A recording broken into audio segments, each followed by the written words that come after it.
Sementara itu, pemirsa, Kapolda Sulawesi Utara Irjen Pol Setio Budianto menegaskan penanganan kasus dugaan penganiayaan oknum pejabat Polda Sulawesi Utara kepada anggota Intelkam Polresta Manado dilakukan secara profesional.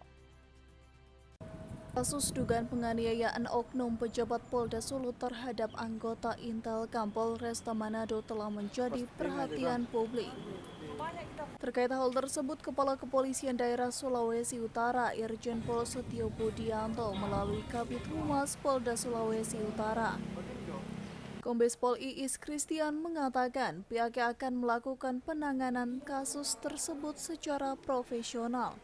Dalam penanganan perkara ini, Bapak Kapolda sudah memerintahkan kepada Ditkrimum, Kabid Propam, dan Itwasda agar dalam penanganan perkara ini dilaksanakan atau dilakukan secara profesional, ditangani dengan baik, profesional penanganan perkara sebagaimana menangani perkara-perkara lainnya tanpa melihat pihak mana, baik pelapor maupun terlapor.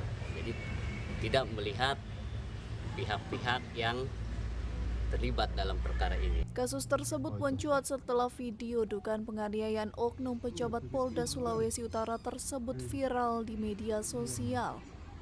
Dalam video tersebut terlihat oknum pejabat Polda Sulut diduga menganiaya anggota Intelkam Polresta Manado saat sedang melakukan penyelidikan di salah satu toko di Kecamatan Mapanget, Kota Manado.